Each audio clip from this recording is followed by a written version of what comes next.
A ver, antes de empezar con esta tercera clase, vamos a recordar un poquito de lo que vimos en la clase anterior, ¿ya? Entonces, claro, lo más fácil es preguntarles. Yo le quiero preguntar, por ejemplo, a Julio More.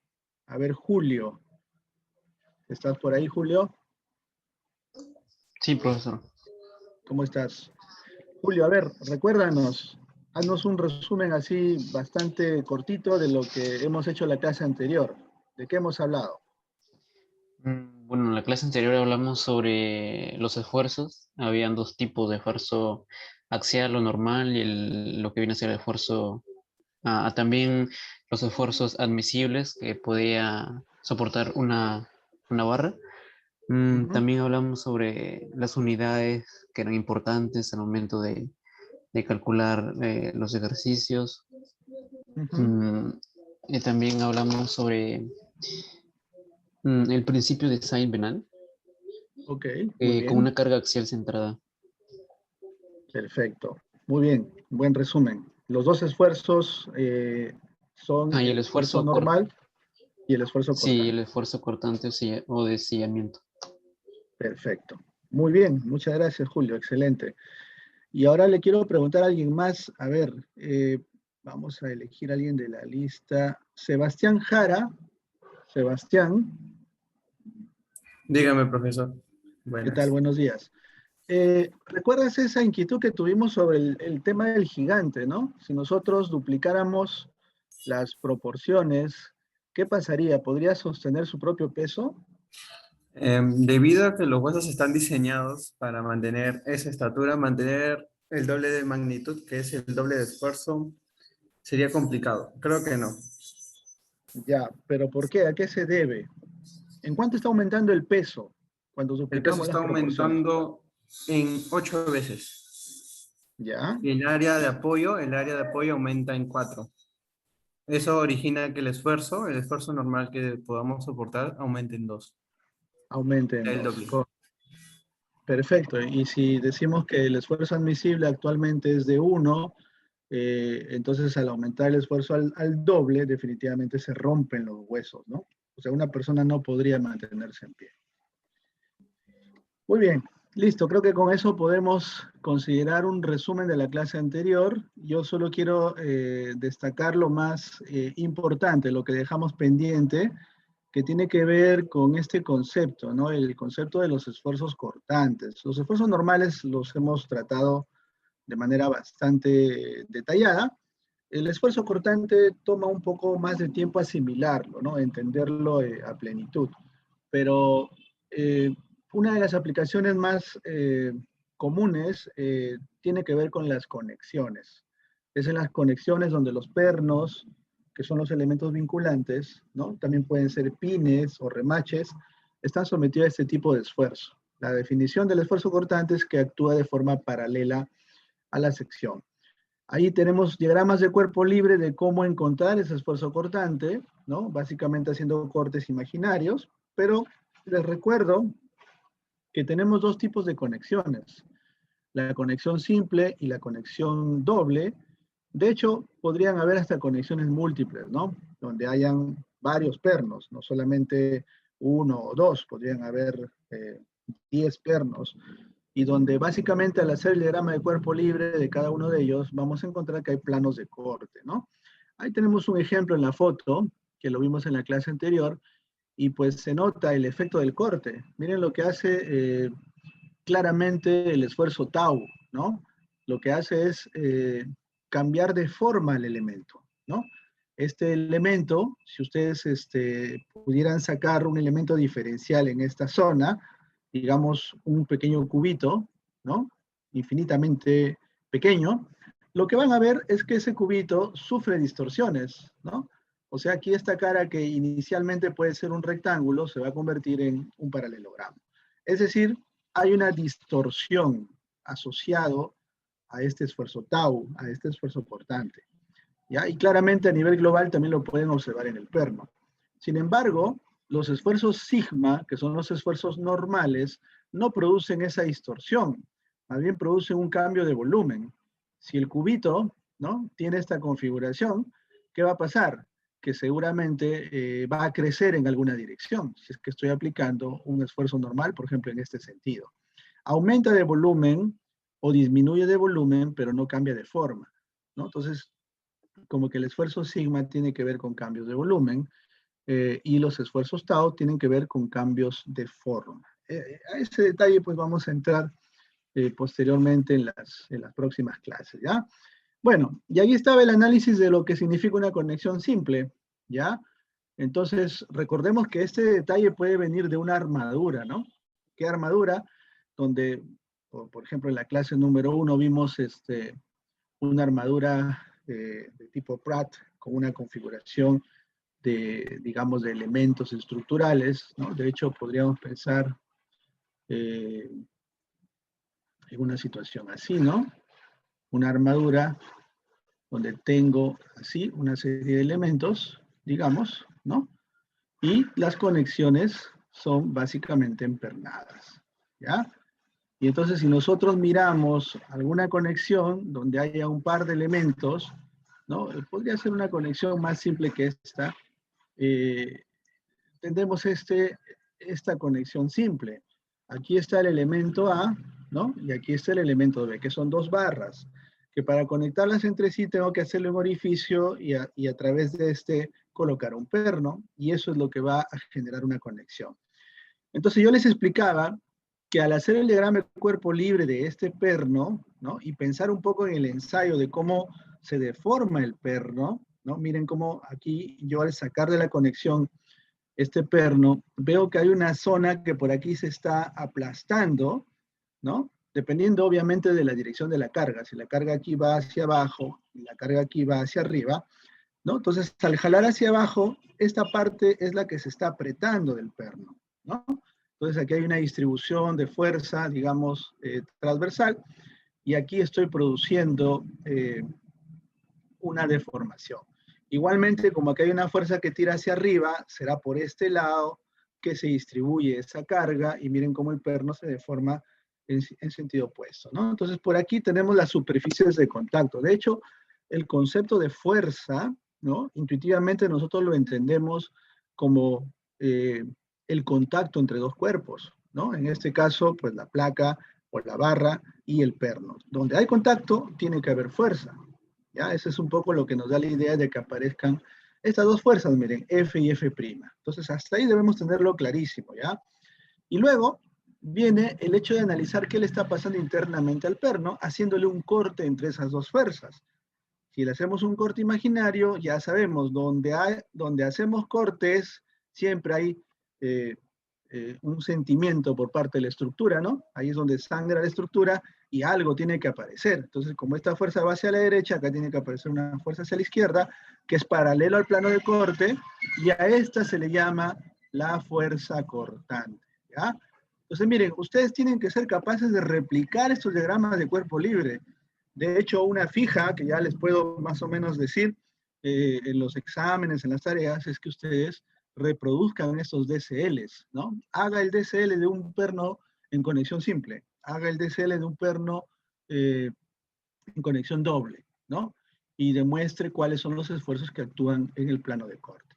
Entonces aquí el esfuerzo cortante promedio tau, vamos a llamarle tau sub m, es igual a P entre A, ¿ya? Después había la duda de cómo identificamos las caras de corte en una conexión doble. Eso por eso lo estoy aquí repasando otra vez. Y es el mismo concepto, ¿no? Miren, yo lo que hago es extraer cualquiera de los dos pernos, ¿ya? Por ejemplo, en este caso el perno EG o el perno HJ, se me ocurre sacar el perno HJ. Como que hay una fuerza que tira hacia la derecha, las superficies que aprieta son las de acá, que está distribuido en dos segmentos, ¿no? Y después tenemos la de acá, ¿no?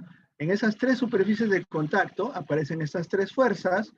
Atravieso dos planos de corte, donde algo tiene que aparecer, porque si estoy cortando, ahí debe sangrar esa sección media del perno, y entonces por equilibrio y además por simetría, entiendo que estas dos fuerzas son iguales. P y P le llamamos, y la fuerza que conozco es la fuerza F, así que F debe ser igual a 2P, ¿no? Claramente, o mejor dicho, P es igual a F entre 2. Entonces significa que dentro de la sección que he cortado, la fuerza P es la mitad de lo que está apareciendo en la barra, ¿no? Que es, digamos, la que está sometida a carga axial. Y por lo tanto, el esfuerzo cortante promedio es la mitad que en el caso de una conexión simple, ¿ya? Bien, señores, hasta ahí alguna duda, ¿está todo claro de cómo funcionan estos dos tipos de conexiones?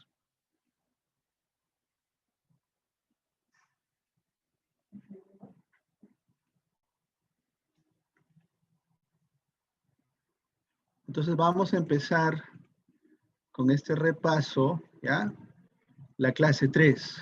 ¿Ya? No veo por el chat ninguna consulta, así que creo que podemos empezar. Hoy día vamos a seguir hablando de esfuerzos, queremos asimilar mejor estos conceptos, conexiones, análisis y diseño, ¿ya? De estructuras relativamente simples. En la foto ustedes pueden observar el terminal, ¿no? De un aeropuerto típico, que seguramente habrán visto en estructuras similares en el Jorge Chávez o en cualquier otro aeropuerto, ¿no?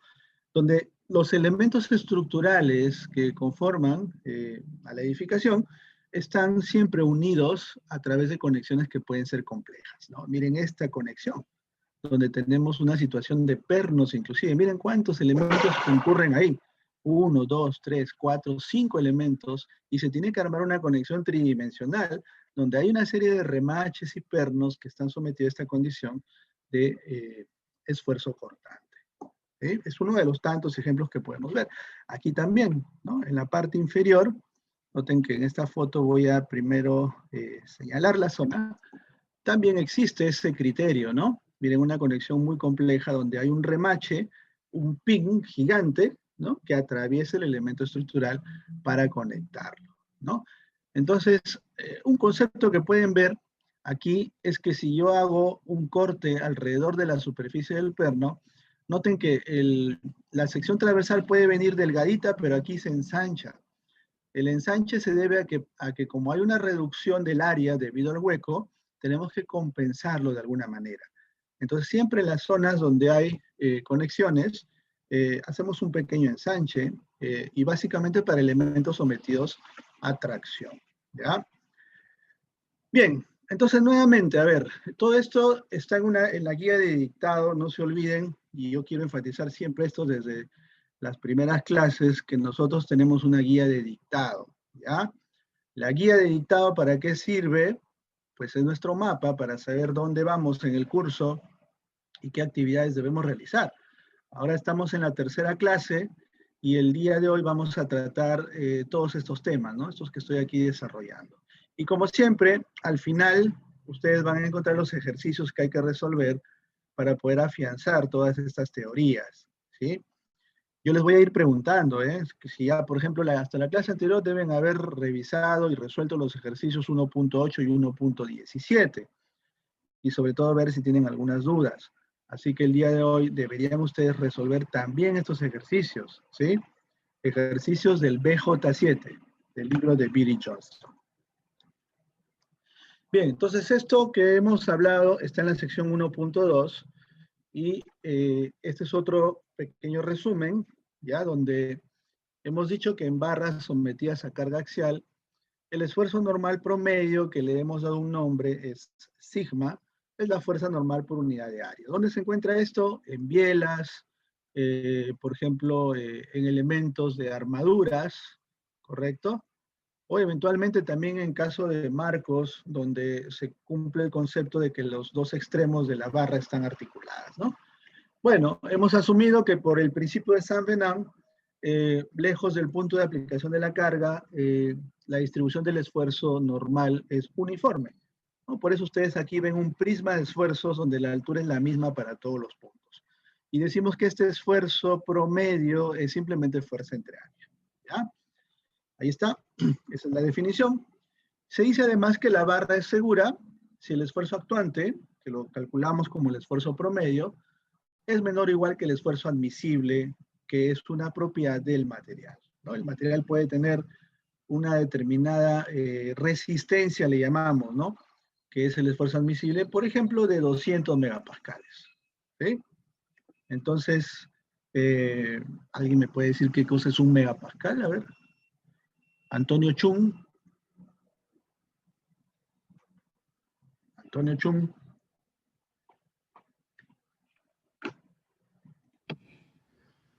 Profe, Sí. A ver, ¿qué es un megapascal, Antonio? es fuerza por unidad de área. Fuerza por unidad de área. ¿Puedes precisarlo más? A ver, aquí hay alguien que te quiere ayudar. Es el esfuerzo. Ya, pero en tema de unidades, a ver, ¿alguien levantó la mano? Adelante. Rodrigo. Newton por milímetro cuadrado, profesor. Ok, Newton, Sí. un Newton por milímetro cuadrado, ¿verdad? Sí. Sí, así. O si no, también, más fácil, ¿ya? Para no tener que memorizarse esto, saben que mega viene de 1.000.000, ¿no? De 10 a la sexta. Entonces, un megapascal, podríamos decir que también es 10 a la sexta pascales. ¿Y qué cosa es un pascal? Pues es un Newton por metro cuadrado, ¿ya? En unidades del sistema internacional. Fuerza por unidad de área es correcto, pero hay que saber cuáles son los múltiplos y submúltiplos. Bien, entonces 200 megapascales es un ejemplo de cómo un material puede tener un esfuerzo admisible. Y la condición de seguridad de cualquier barra es que ese esfuerzo promedio sea menor o igual que el esfuerzo admisible. En condiciones empernadas, hemos dicho que el esfuerzo cortante promedio, llamado tau, ¿no? En el perno también es la fuerza cortante por unidad de área, ¿no? Y ahí estaba el concepto. Miren, aquí estoy haciendo un atajo, ¿no? Faltaba un diagrama de cuerpo libre que es el del perno completo, ya lo hemos visto.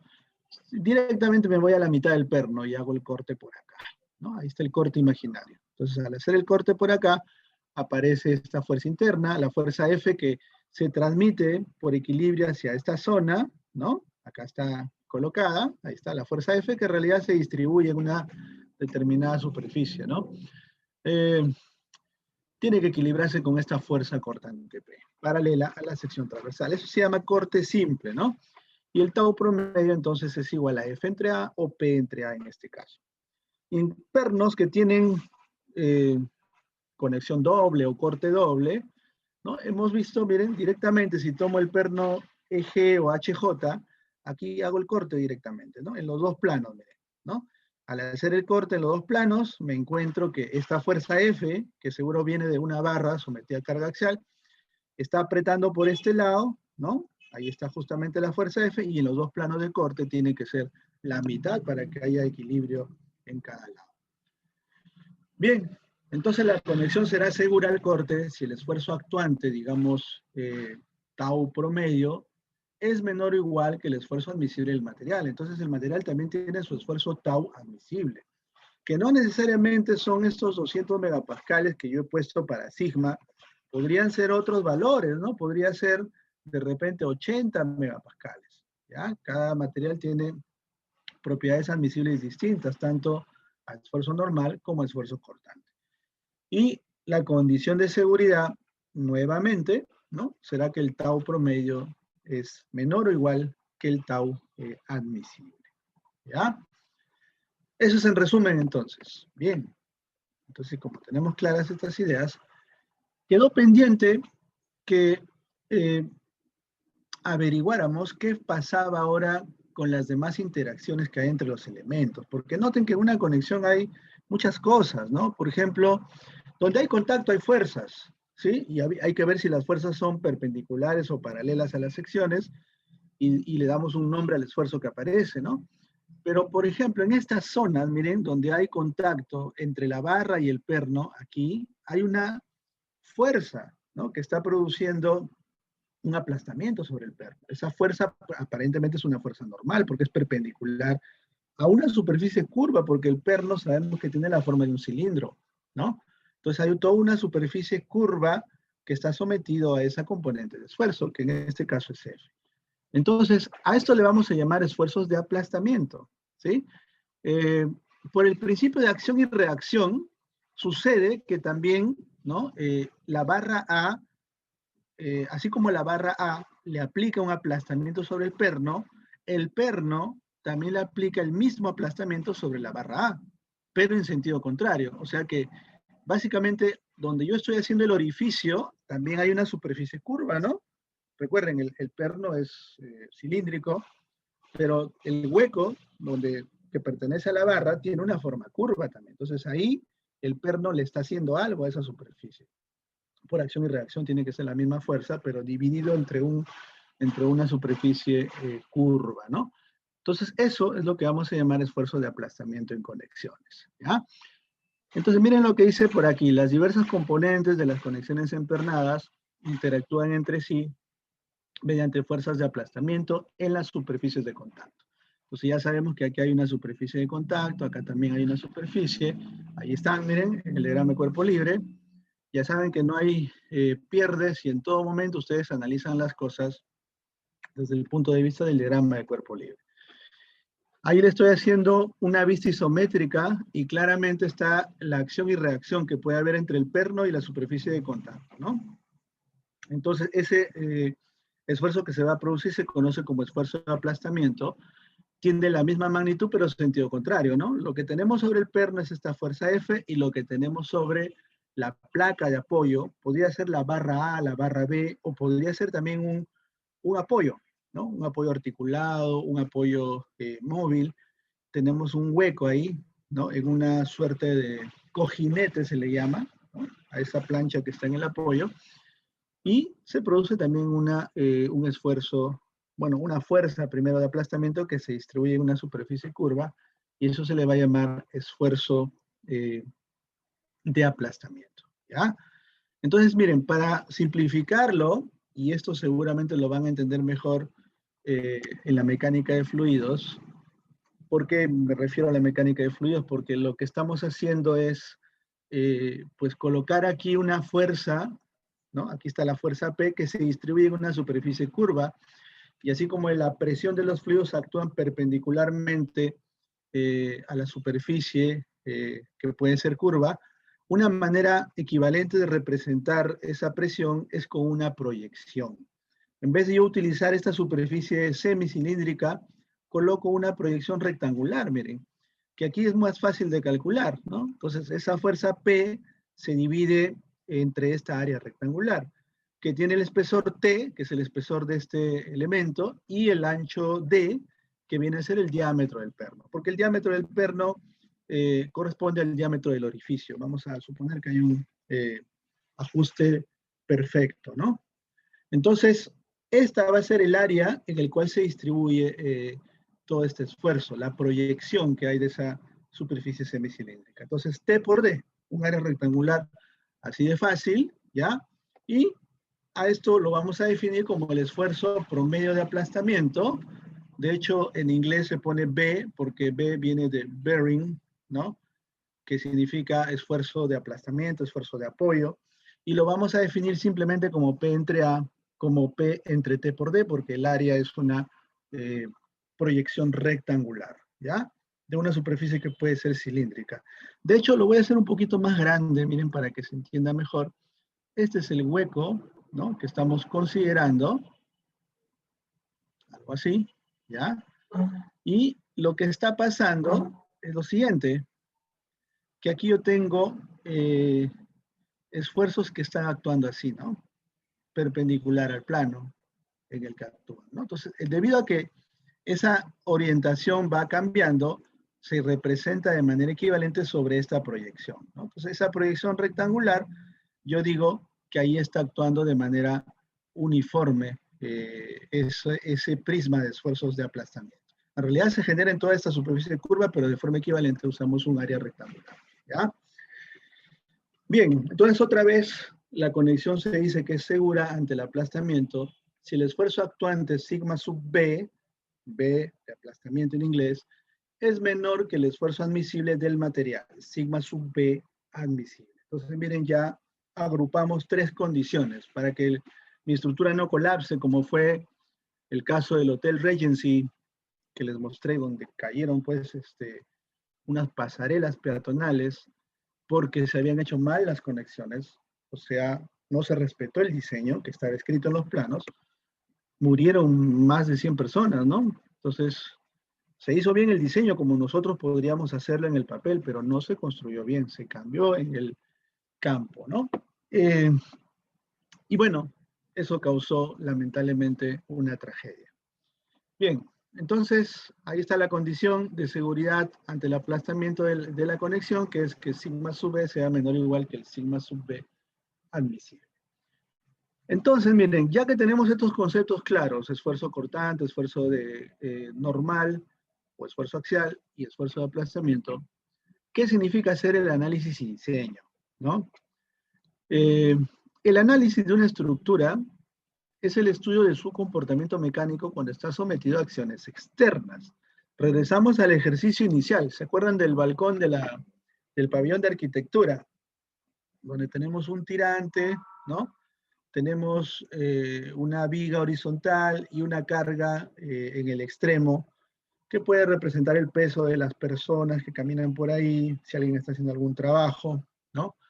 En fin, o simplemente la acción del medio ambiente, ¿no? Puede haber lluvia, puede haber nieve, viento, está representado por una sola carga de 30 kilómetros. Así de simple, aunque las cargas son más complejas que eso, ¿no? Bien, ese es el ejemplo que hemos venido trabajando, ¿ya? Y donde yo ya tengo todo dimensionado.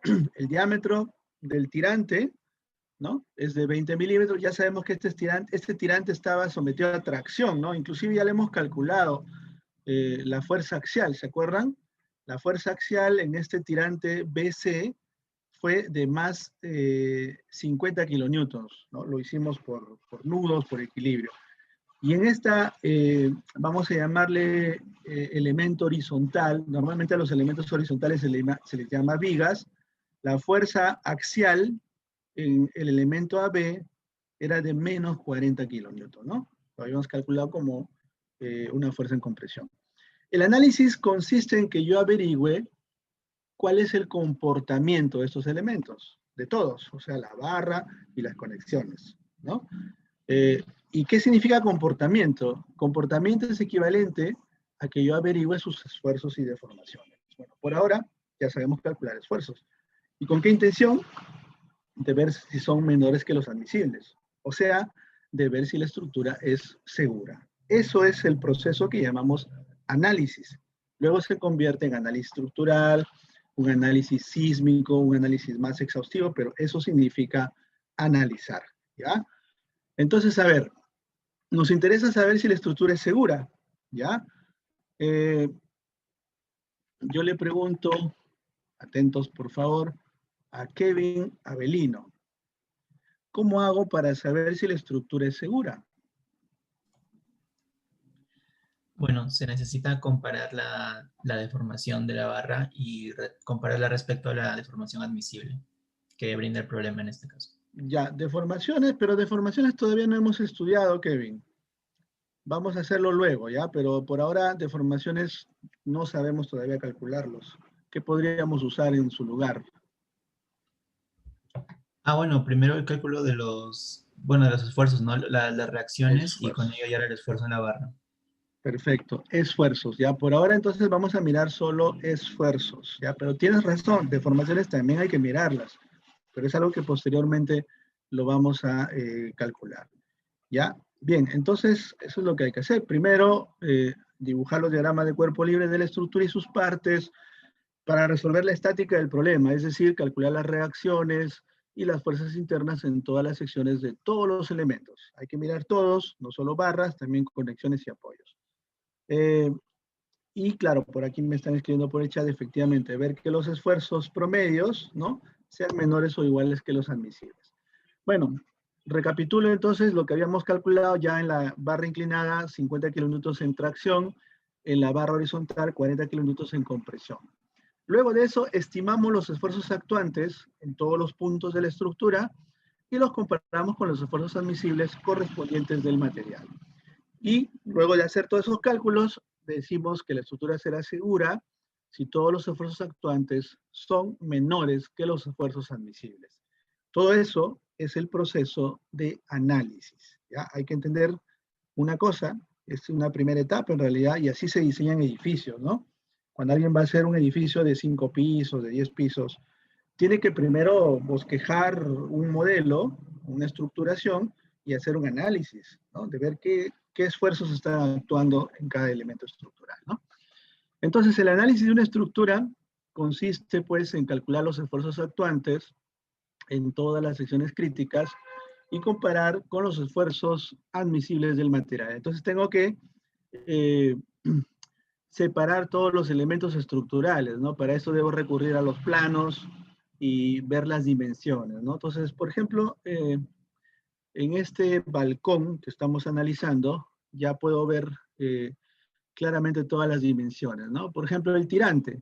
El tirante es un elemento, o sea, la barra BC, que tiene sección circular, miren, tiene diámetro de 20 milímetros, esto es en una vista frontal, ¿ya? Aquí lo estamos cortando, y en el extremo, a raíz de que hay una reducción de área, porque hemos hecho un hueco, el hueco es para que podamos conectarlo con un perno hacia un apoyo en C, ¿no? Tiene un ensanche, miren, ¿no? El ensanche de esta barra, que inicialmente tiene un diámetro de 20, tiene una dimensión de 40 milímetros. 40 es el ancho que tiene aquí la barra BC, ¿no?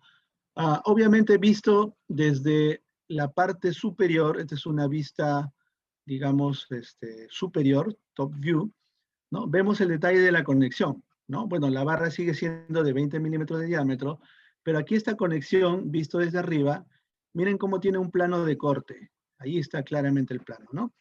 Entonces, primero este ensanche, que podemos decir que, bueno, tiene 40 milímetros de ancho, pero en la otra dirección, ¿no? Tiene 20, miren, igual que el diámetro del perno, ¿no? Entonces, acá tiene 20 milímetros por 40 milímetros, sería su sección transversal. Es una sección rectangular en esta zona, ¿verdad? Y luego tenemos otro perno, que es el que atraviesa los dos elementos. El cojinete que corresponde al apoyo y la barra BC con su ensanche que está en esta esquina, ¿no? Entonces, ese perno tiene un diámetro de 25 milímetros. ¿Ya? Les describo las dimensiones. Luego tenemos esta conexión que es relativamente compleja porque ahí vamos a tener tres elementos concurriendo, ¿no? La barra BC, la barra AB y una suerte de ménsula que sirve para sostener la carga de 30 kilonewtons. Entonces, si vemos esto en una vista, digamos, frontal, miren, aquí está la barra inclinada, la barra horizontal se abre en dos brazos, ¿no? Noten que esto se abre, acá están los dos brazos de esa barra, y entonces esta es una conexión múltiple, miren, esta no la hemos estudiado, pero podríamos hacer el diagrama de cuerpo libre para investigar qué es lo que está pasando. Y esta es una vista, digamos, frontal, ¿no? O superior, perdón, vista superior, de esta barra, como para saber que tiene sección rectangular, miren, 50 milímetros por 30 milímetros de ancho, ¿no? Y por acá tengo un cojinete donde voy a tener planchas de 25 milímetros de espesor y un perno que también tiene 25, ¿ya? Entonces todos los pernos, como vemos ahí, todos los pernos tienen 25 milímetros de diámetro. Y esto nos va a permitir, ya con todas sus dimensiones, realizar el análisis estructural. Entonces ya tenemos una idea de cuáles son las dimensiones, ¿ya? Ahí está un poquito más ampliado. Repito, todos los pernos, 25 milímetros de diámetro, también el que está aquí hay un perno, ¿sí? Y el que está por aquí, también, los tres, ¿ya? Los tres pernos tienen 25 milímetros de diámetro. La barra BC tiene 20 milímetros de diámetro, que es la barra inclinada, y la barra horizontal es de sección rectangular y tiene 50 por 30, ¿no? Esa es su sección transversal de forma rectangular. Entonces, procedamos a hacer el análisis, miren, ¿ya? Todo está aquí detallado, pero si ustedes quieren, pueden escribirlo en su cuaderno, de tal manera de hacer, pues, esta técnica de escribir y recordar mejor, ¿no? Cuando vamos haciendo la clase, como si estuviéramos en la pizarra escribiendo la solución, ¿ya? Entonces, a ver, la varilla BC. La varilla BC, que tenemos, sabemos es el tirante, el elemento inclinado, ¿no? Ya lo hemos calculado ya. Sabemos que 50 kilonewtons es su fuerza en tracción. La fuerza BC es más 50 kilonewtons, ¿no? Entonces toda la barra está sometida a esa fuerza normal. Si yo hago un corte aquí, si hago un corte por acá, si hago un corte en medio de la barra, ¿no? Digamos en la parte central, por el principio de Saint-Venant, sabemos de que realmente ahí pues el esfuerzo normal es uniforme, ¿no? Bueno, digamos que lo hago en la parte central, ¿no? Tiene sección circular. El área resistente corresponde a un área circular con un diámetro de 20, ¿sí? Porque hemos dicho que esta barrita tiene 20 milímetros de diámetro. Así que pi por 20 al cuadrado entre 4, vamos a ponerlo todo en metros, ¿sí? Sale 314 por 10 a la menos 6 metros al cuadrado. Por lo que el esfuerzo normal promedio en la barra BC, sigma BC, será la fuerza en la barra BC entre el área de la barra BC. 50 por 10 al cubo, ¿no? Perdón, este no es 3, esto es 10 al cubo porque es 50 kilonewtons, dividido entre 314 por 10 a la menos 6 metros al cuadrado, ¿ya? Esto es 10 a la menos 6, ¿ya? Porque estoy transformando, bueno, de milímetros a metros al cuadrado. Y esto en newtons por metro cuadrado, o sea, me quedé en pascales, lo divido entre 10 a la sexta y me quedé en megapascales. 159 megapascales es lo que sufre la barra inclinada en cualquier sección transversal. O sea, si lo corto por aquí, si lo corto por acá, si lo corto por aquí también, porque la fuerza axial es la misma, ¿no? Como toda barra sometida a fuerza axial, esta se distribuye de forma constante, ¿no? A lo largo de, digamos, de toda su longitud. ¿Hasta ahí estamos claros, señores? ¿Sí? Visualizamos bien por qué el esfuerzo es así, 159 megapascales.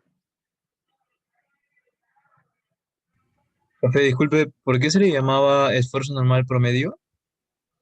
Ah, porque si recordamos a Saint-Venant, mira, esto justo lo tengo abierto por aquí.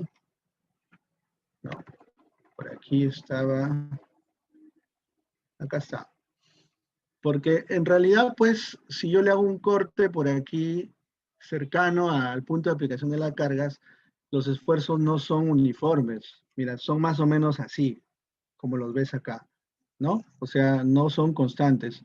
Pero si miramos este experimento, aquí está todo pintado del mismo color, lejos del punto de aplicación de la carga, una parte central, digamos, vemos que el esfuerzo ahí sí es más o menos uniforme. Entonces, por eso le llamamos un promedio, ¿ya? Esa es la razón. Ah, ok,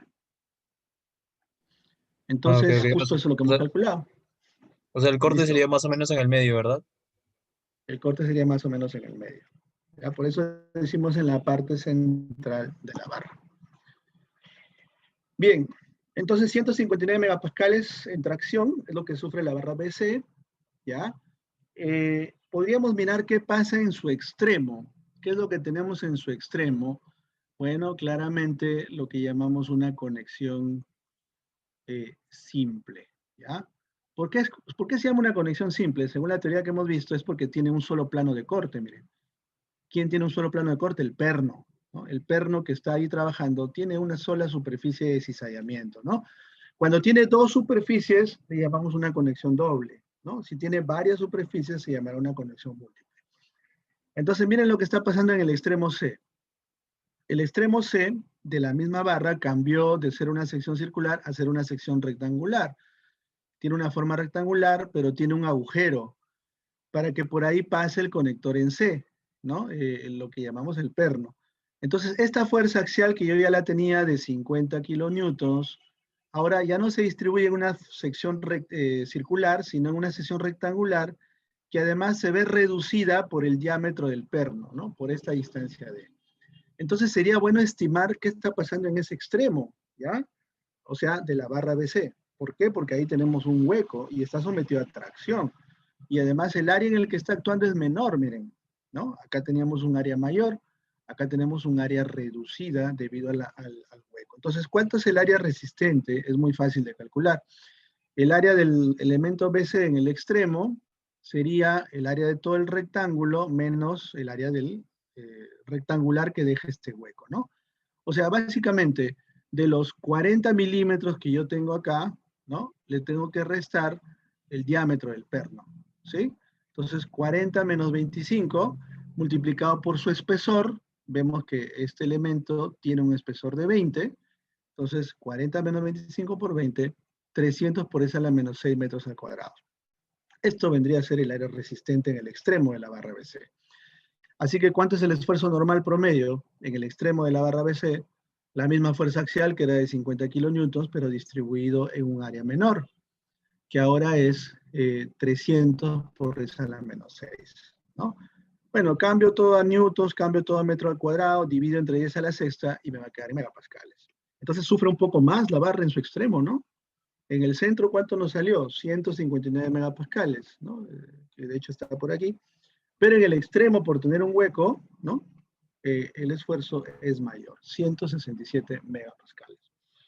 Gabriel me pregunta, profesor, ¿eso solo se da cuando el elemento está en tracción? Correcto, sí, eso es una buena pregunta. El elemento se está estirando, se entiende que de la conexión está jalando, entonces hay una fuerza que actúa sobre esa área reducida, ¿ya? Ahí es donde se puede desprender la barra, porque hay una sección menor. Eso pasa solo en elementos en tracción. En elementos en compresión no hay que verificar los extremos, porque como vamos a ver, las superficies de esfuerzos se van hacia el centro de la barra, ¿no? No jalan de los agujeros, digamos. Bueno, eso pasa solo para elementos en tracción. Entonces, cerca del agujero los esfuerzos serán mayores y esa zona tiene que ser reforzada, ¿no? De hecho, ya lo está porque está aumentando un poco la sección transversal. Bien, 167 megapascales hay que guardarlo como un resultado de este análisis, ¿no? Ahora miremos la barra B, ¿ya? La barra horizontal, que estaba sometido a 40 kilonewtons de compresión. ¿Cuánto es el esfuerzo normal de compresión? ¿No? Miren, ahí está la fuerza que actúa sobre el apoyo A. Acá si yo le hago un corte, definitivamente tiene que haber una fuerza también, que es la misma fuerza de 40, ¿no? Pero que se convierte en esfuerzo normal promedio si divido fuerza entre área. Y el área de esta sección es de forma rectangular, ya lo hemos visto en los planos, ¿no? Así que el área resistente será 50 por 30, ¿no? Estos 30 salen de esta vista. Lo veíamos por aquí. Ahí está, miren. 50 en esta dimensión frontal y 30 en esta dimensión superior. 50 por 30 es su sección transversal. Entonces eso me da en metros cuadrados, bueno, esto por 10 a la menos 3 metros, por 10 a la menos 3 metros cuadrados, que es 1 milímetro, 1.5 por 10 a la menos 3 metros cuadrados, ¿no? Por lo que el esfuerzo normal promedio será fuerza entre área, 40 por 10 al cubo entre 1.5 por 10 a la menos 3 metros cuadrados, ¿no? Y esto sabemos que por ser compresión debe ser de signo negativo, menos 26,7 megapascales, ¿no? Menos 26,7 megapascales, digamos, en compresión. Entonces, notar que la distribución de esfuerzos en la zona de área mínima de la barra no es como está pasando en una barra sometida a tracción. En una barra sometida a compresión, en realidad, como que el flujo de los esfuerzos se distribuyen hacia adentro de la barra. Así que yo no tengo que verificar esta área reducida como se haría en el caso de elementos sometidos a tracción, ¿ya? En compresión no se verifican los extremos, solamente en barras sometidas a tracción. Entonces aquí ya tengo todo el análisis de la barra B, ¿no? Que es un esfuerzo de menos 26,7 megapascales. ¿Hasta ahí todo claro, señores? ¿Sí? Continuamos, ¿ya? Entonces, ahí está, miren, ¿no? Notar la distribución de esfuerzos en la zona de área mínima de la barra B. En realidad, esos esfuerzos más bien van a cambiar de nombre, se les va a llamar esfuerzos de aplastamiento y que lo vamos a analizar posteriormente, ¿ya? Ahora vamos a ver, después de esto, los esfuerzos cortantes promedios en los pines. Ya saben que los pines también se llaman pernos, se llaman remaches, tienen diversos nombres, ¿ya? Beatty Johnston justamente usan todos esos sinónimos, ¿no? Y la ventaja en este ejercicio es que todos los pernos tienen 25 milímetros de diámetro, son de sección circular, solo que algunos están en conexión simple, otros en conexión doble y otros en conexión múltiple, ¿no? Entonces, noten el apoyo en C. Vamos a fijarnos en esta primera conexión, ¿ya? Entonces, claramente, el apoyo ofrece este cojinete, vamos a llamar, que es el que se fija finalmente a la superficie de apoyo. Y esta es la barra, ¿no? La barra que tenía su ensanche de forma rectangular, que estaba sometido a 50 kilonewton, ¿no? Para que este diagrama de cuerpo libre sea completo, yo tendría que decir que aquí la reacción es 50 kilonewtons, ¿no? Esto sería un DCL completo del sistema. Si yo saco al perno, ya saben cómo se hace eso, y hacemos el DCL del perno completo o del pin completo, por acá, pues, obviamente hay una superficie de contacto, ¿no? Algo que estamos aplastando, y por aquí debe aparecer la fuerza F sub B, y por este otro lado tengo también una superficie de contacto en el perno, así que en el perno aparecen estas dos fuerzas, ¿no? Le pongo F sub B por ser desconocida, a este le pongo 50 porque sé que proviene de estos 50, pero aquí lógicamente los dos van a ser iguales. Y finalmente veo el plano de corte DD', que es justo aquí en medio, un solo plano de corte, lo que me va a dar la idea que es una conexión simple. ¿Ya? Aquí le vamos a poner el nombre. Conexión simple. Entonces, lo que está apareciendo en esta superficie de corte es una fuerza P que debe ser igual a esos 50 kilómetros. Entonces, la fuerza en ese plano es de 50 kilonewtons, el diámetro del perno es 25, y el área debería ser, si pongo la fórmula, pi por 25 por 10 a la menos 3 metros, ¿no? Al cuadrado dividido entre 4. Eso me da 491 por 10 a la menos 6 metros cuadrados. ¿Ya? Verifiquen, por favor, si los números están bien. ¿Ya? Si no, me corrigen. Y entonces, el esfuerzo cortante promedio en este pin es fuerza entre área, ¿no? Entonces la fuerza era de 50 por eso al cubo newtons, dividido entre 491 por 10 a la menos 6 metros cuadrados. Estamos hablando de 102 megapascales, ¿no? Ojo que esto viene a ser un tau, no es un sigma, es un esfuerzo cortante promedio, ¿ya?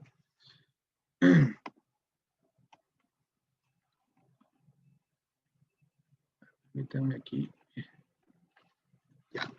Listo, entonces tenemos que hay 102 megapascales como esfuerzo cortante promedio en los pines, bueno, al menos en el apoyo en C, ¿no? El pin en C. Y ahora podemos mirar qué pasa con el pin en el apoyo en A. ¿Ya? Miren, si solo observan este diagrama de cuerpo libre, quiero que me digan si hablamos de conexión simple o conexión doble. ¿Qué piensan ustedes? Escríbanlo. Ahí Jersey me dice conexión doble, ¿no? Y todo el mundo me dice lo mismo. A pesar que en el análisis que hicimos, recuerden, se veían dos pernos, ¿no? Pero en realidad ese no es el concepto. No es porque hay dos pernos o hay muchos pernos. El concepto es que hay dos superficies de corte. Si cada perno tiene dos superficies de corte, se dice que estamos hablando de conexión doble. Y lógicamente aquí lo vemos, ¿no? La barra B estaba sometida a una fuerza en compresión, el apoyo en A tiene un cojinete porque se distribuye en dos elementos, ¿ya? No es como el apoyo en C que tenía un solo elemento, que era el de este lado, ¿no? Acá tengo dos elementos y por lo tanto al pin, digamos que le producen dos planos de corte, ¿ya? Y la barra B es la que está por aquí en medio con los 40 kilonewtons en compresión. Aquí también habría que poner los 40 kilonewtons, ¿no? Para que el DCL sea completo. ¿Ya? Todo DCL debe estar completo, debe tener todas las fuerzas involucradas en él. Ya, entonces al sacar el perno A, que está por aquí, ¿no? Notamos que si esta barrita, por estar en compresión, empuja así, entonces aquí hay superficie de contacto, ¿no? Aquí hay un apretón, ¿ya? O un aplastamiento, Y ahí están estas flechas de color verde indicándonos que ahí debe haber una fuerza, ¿no? Y lógicamente aquí también, ¿no? En este segmento central. Esas son las superficies que están en contacto o que se están aplastando, tanto en el perno como en los elementos. Ya, y si hago el diagrama de cuerpo libre de este segmento central del perno, arriba aparece una fuerza cortante y abajo también, que por equilibrio y por simetría deben ser iguales a P, que en este caso es 40 entre 2. Bien, entonces el pin en A está en corte doble. La fuerza que actúa es la mitad de la fuerza axial, de los 40 estoy usando 20. El diámetro del perno sigue siendo el mismo, por lo tanto el área también es la misma, 491 por 10 a la menos 6 metros al cuadrado. Así que el esfuerzo cortante promedio en el pin en A, ¿no? Es 20 kilonewtons, 20 por 10 al cubo newtons, entre 491 por 10 a la menos 6 metros al cuadrado. ¿Ya? Verifiquen, por favor, con sus calculadoras. Tau sub A debería ser 40,7 megapascales. ¿Sí? Comparen con el anterior, ¿no? En el pin en C teníamos 102, que era bastante fuerte, ¿no? Por ser una conexión simple. Pero en una conexión doble las cosas salen menores, miren. Nos favorece siempre tratar de diseñar conexiones que tengan así una ramificación, ¿no? O sea, un cojinete, ¿ya? Con dos brazos ahí, generando dos superficies de contacto o de corte en los pernos. Porque se reduce a la mitad el esfuerzo, miren, en este caso menos de la mitad. Ok, y de ahí tenemos el más complejo, donde se unen tres cosas. Estamos hablando del pin en B, ¿no? Estamos hablando de esta zona, ¿se acuerdan? ¿Qué es lo que llega a esa zona? Llega el tirante, ¿correcto? Llega la viga y también llega un dispositivo de carga que se le conoce como una ménsula. Aquí está la ménsula, miren. Porque es sobre esa ménsula que se aplica una carga de 30 kilonewtons, ¿no? Entonces, si yo saco al perno, aquí está su vista isométrica, vamos a mirar cuáles son las superficies de contacto, ¿no? La más fácil de, digamos, de entender, bueno, es la de la ménsula, porque la ménsula, aquí está el perno, miren, lo voy a resaltar, este es el perno completo, o el pin, ¿no? El pin en B. La ménsula, al aplicar una fuerza vertical de 30 kilonewtons, ¿dónde está apretando al perno? En estas zonas, ¿no? Claramente, estas son, porque estos dos brazos corresponden a la ménsula y son las que entran en contacto con el perno. Entonces, en estos dos segmentos hay fuerzas verticales hacia abajo. Si esto es 30, obviamente la mitad para cada lado. Quiere decir que si al perno lo divido en esos dos segmentos, este sería el primer segmento, aquí en la parte inferior hay una fuerza vertical que es un medio de Q, 15 kilonewtons. Y en el otro extremo, también este otro segmento, ¿no? Este otro retazo del perno, digamos, ya toda esta zona, en su parte inferior, ¿correcto? Estoy considerando, bueno, en realidad, ojo, es en la parte superior, ¿no? Porque acá está la superficie de contacto, ¿no? Pero la fuerza la estoy dibujando en su proyección. Entonces, la mitad aquí, 15 y 15 kilonewtons hacia cada lado, ¿ya? Ese sería el efecto que produce la ménsula de 30 kilonewtons sobre esos dos segmentos del perno. Por ahora no importan qué longitudes tienen, el hecho es que son los dos segmentos extremos, estos que estoy aquí resaltando, ¿ya? Luego vienen las superficies de contacto de la barra horizontal, ¿no? Recuerden que para efectos de la barra horizontal, nosotros tenemos fuerzas en compresión. ¿Cómo son las fuerzas internas en compresión? Son así, ¿no? Y son de 40 kilonewtons. Entonces, como podemos ver, esta barra se abre en dos segmentos. Miren, aquí está el segmento 1, se ramifica, ¿no? Y este es el segmento 2. ¿Ya? Así como la ménsula que tiene dos superficies de contacto, esta barra se ramifica en dos y por lo tanto esos 40 kilonewtons que yo tengo aquí como fuerza en compresión, empuja, vamos a decir, por aquí en una superficie horizontal con la mitad, ¿no? La mitad hacia cada lado. Entonces estos son los dos segmentos del perno en los cuales están actuando 20 kilonewtons. 20 en esta mitad y 20 en la otra mitad. Y además en sentido horizontal, porque la viga tiene, es una viga horizontal.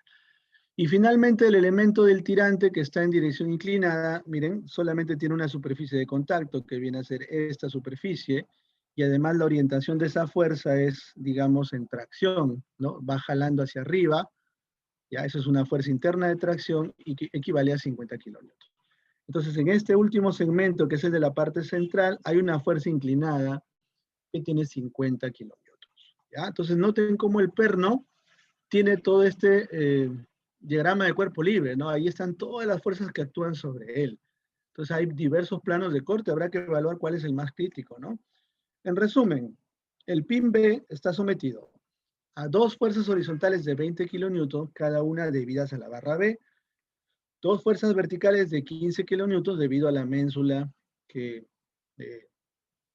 conforma el mecanismo de la carga de 30 kilonewtons, que es la carga Q, y la fuerza inclinada de 50, que hace la varilla BC, ¿no? La fuerza inclinada FBC de 50 kilonewtons. Entonces, la pregunta que yo les hago es, ¿cuál será el esfuerzo cortante promedio máximo? A ver quién me puede decir. ¿O en qué plano creen que se produce? De hecho, voy a limpiar este gráfico, ¿ya? Para que noten dónde están los planos de corte, ¿no? Por ejemplo, el plano D está libre, el plano E, G, H, I y J, ¿no? ¿En cuál de esos planos creen que se produzca el tau máximo? A ver, ¿quién me puede decir? O tenemos que hacer un análisis más, todavía más detallado.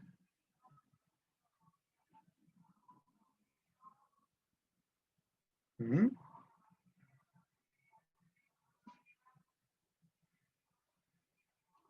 A ver, por aquí me está escribiendo Franklin, G y H me dice, ¿no? Pero ¿cuál es la razón, no? Eso es lo más importante. ¿O qué tendríamos que hacer para verificar si realmente es ahí, ¿no? Los planos G y H.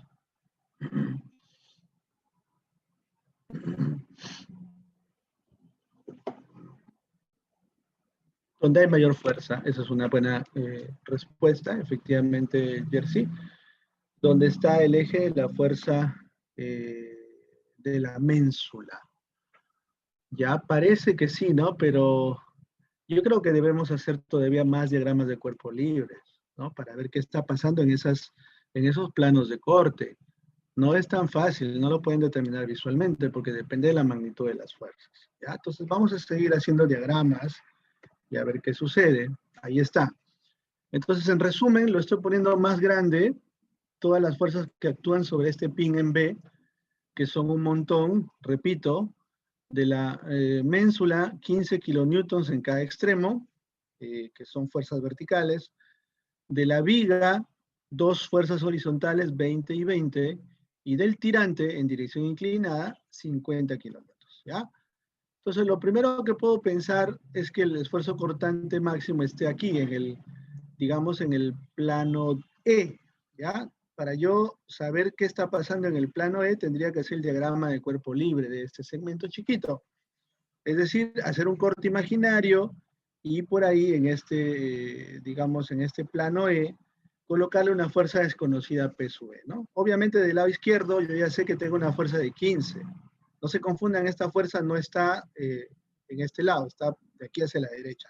Solamente hay 15 nada más hacia la izquierda, ¿ya? Y donde estoy haciendo el corte, que tiene que aparecer una fuerza desconocida P sub E. Obviamente tiene que tener la misma dirección, pero en sentido contrario, y por equilibrio tendría que ser 15 kilonewtons, ¿no? Entonces la fuerza cortante máxima es 15 kilonewtons en ese plano, pero podría ir más allá, ¿ya? Y de repente hacer el corte por aquí en G, ¿sí? Si hago el corte en G, ya tendría que mirar todo el perno hasta el corte, donde ahora veo dos fuerzas. La fuerza,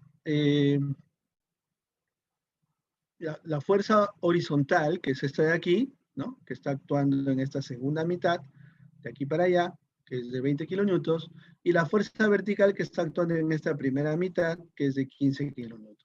Y lo que aparece en el plano que he cortado, definitivamente algo que está sangrando, debe ser una fuerza inclinada, ¿no?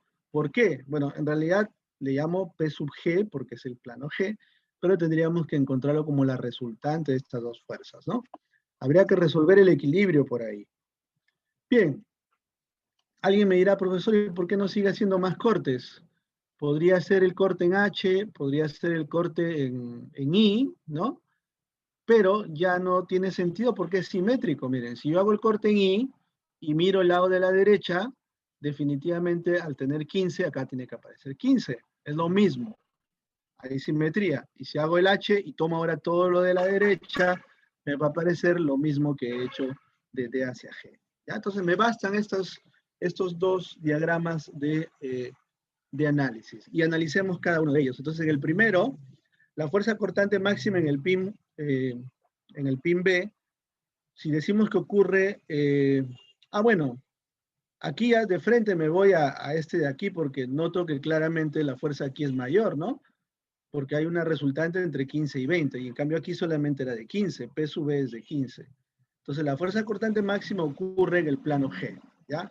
También en el plano H ya sabemos por simetría, ¿ya? ¿Y cuánto vale P sub G? Vale 25 kilonewtons.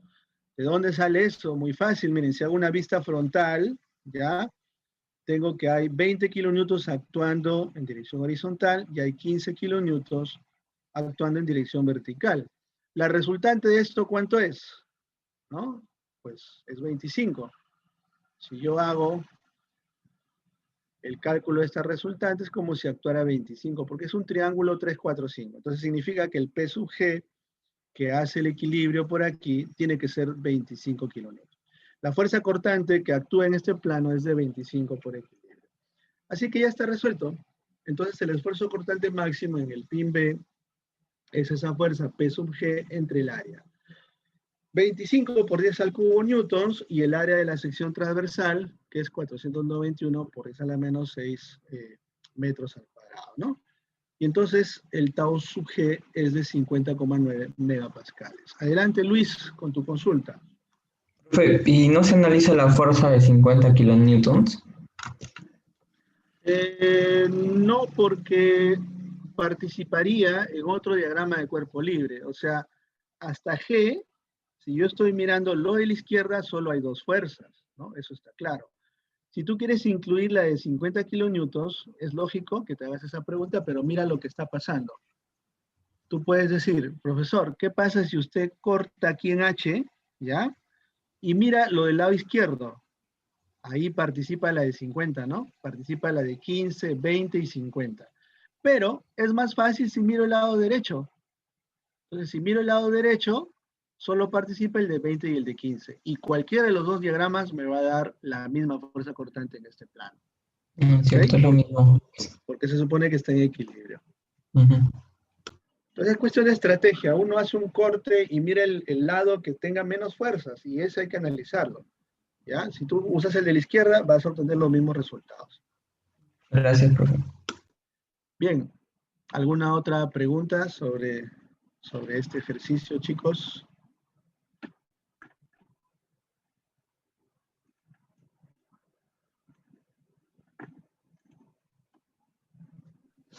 Profe, Adelante, sí.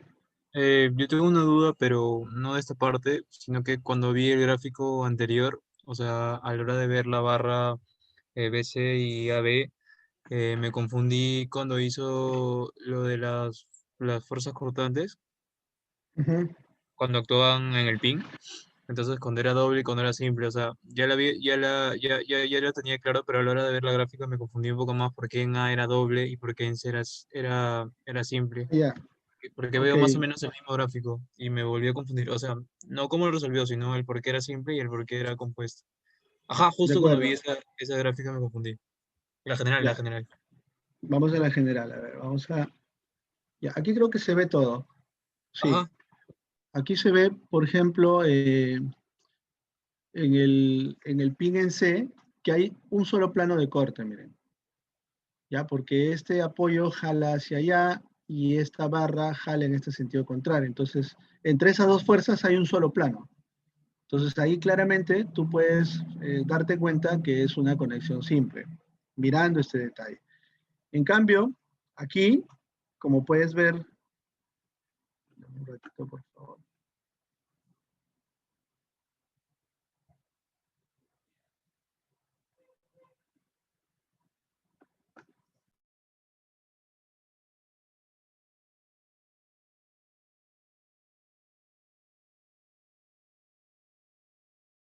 Disculpen, tenía una interrupción. ¿Me escuchan, verdad? Ahora sí me escuchan, ya. Ya, entonces, aquí claramente, como te decía, tenemos dos superficies, miren, porque tienes una fuerza que actúa en una dirección y dos fuerzas en sentido contrario. Entonces, hay dos superficies de corte, ¿no? Esas dos superficies nos da una idea de que la conexión es doble, ¿ya? El otro método largo, bueno, esta es la forma directa de darse cuenta, pero el método largo es cuando ya tú sacas el perno y haces el DCL completo, tal como lo hemos visto en la teoría. Claro. ¿Estamos? Sí, sí, sí. Profe, ¿y esas vistas nos las van a poner en el problema? O... Normalmente sí, claro, normalmente sí, porque si no, no te vas a dar cuenta si es Claro, claro. simple o Sí, doble. sí, sí. Tiene que ser Claro, así. ya, listo, profe, gracias. Bien, chicos, vamos a hacer una pequeña pausa, ¿ya? Creo que hasta aquí más o menos termina la parte de análisis. A ver, déjenme ver. Sí.